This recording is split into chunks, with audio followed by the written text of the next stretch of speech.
Yeah, every day another question. Nick Payton-Walsh, thanks so much this morning.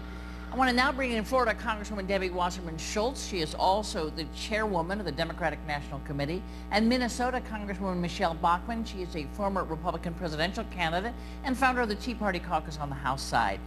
First of all, you are both mothers, so our special thanks today for taking the time to be with us.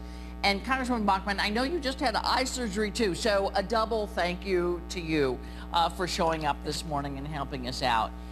Let me start with the two of you with the other piece of news that has been throughout the week, one of the things we focused on, and that is these missing Nigerian school children. Are either of you satisfied with the extent, whatever extent that is, that the Obama administration has reacted to that? Let's start with you, Congresswoman Bachman.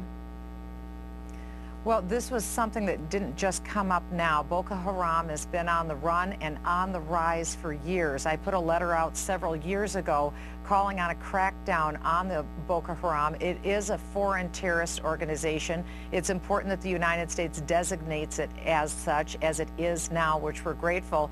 But again, we root out terrorism wherever it is, and I think that the earlier we push against these radical organizations, the better. I think more could have been done a couple of years ago to help prevent this, but this is on the rise, and it has to be quelled. But right now, it sounds like you are satisfied with the Obama administration's response thus far.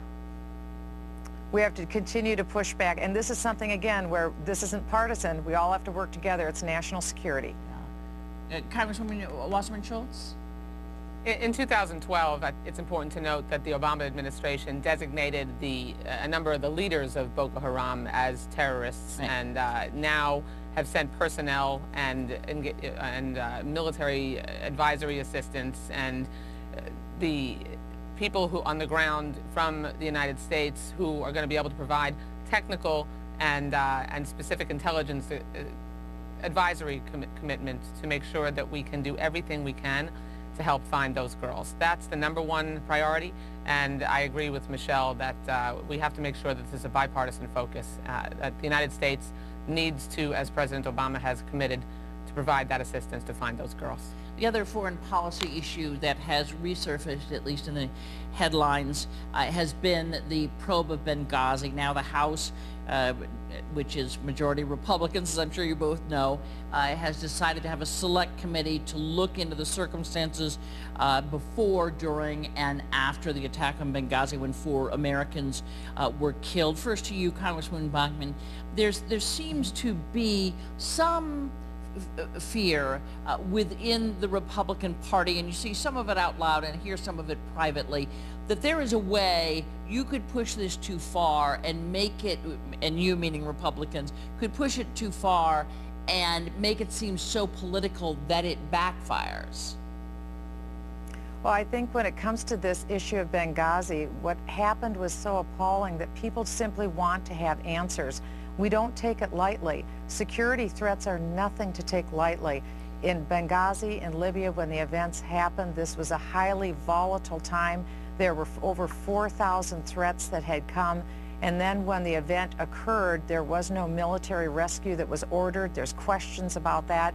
And the big question in many people's minds is, where did this false narrative come from to blame a video rather than the terrorist actions of Ansar al-Sharia, which were evident on the ground? So I think what this committee is doing is taking a very careful look and at a very deliberate pace to go through depositions of people on the ground to find out the truth of what happened. That's all people want, is the truth. Let me show you a USA Today poll asking folks what the most important issue is right now in their lives, what they want, politicians, one assumes, to address.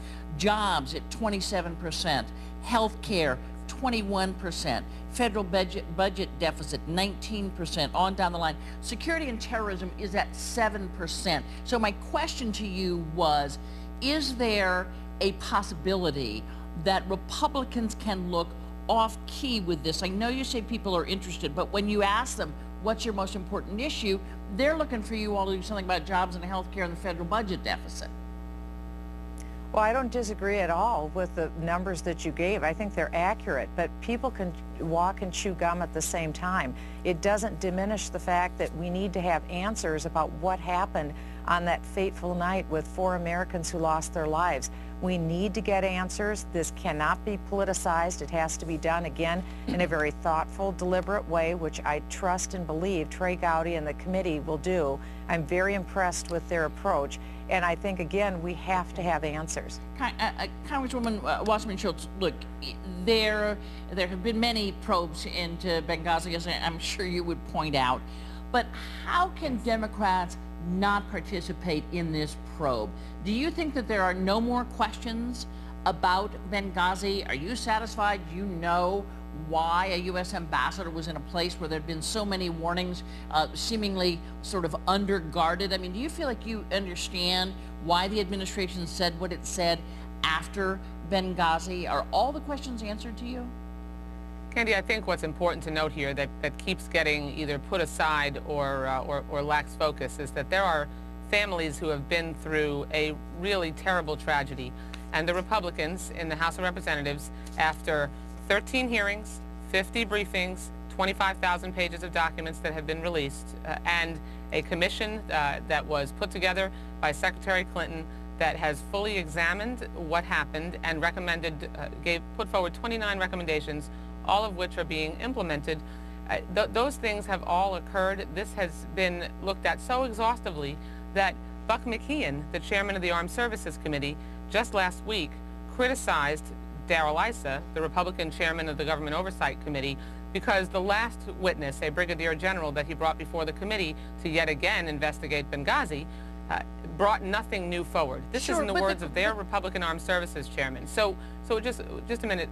So the bottom line here is that the Republicans have clearly lost the ability, because we've had such a precipitous drop among Republicans even in their fervor for repealing the Affordable Care Act. They are clearly doing this to drive their turnout and clean up their base. That is not true at all. Michelle, I didn't interrupt you. Excuse me.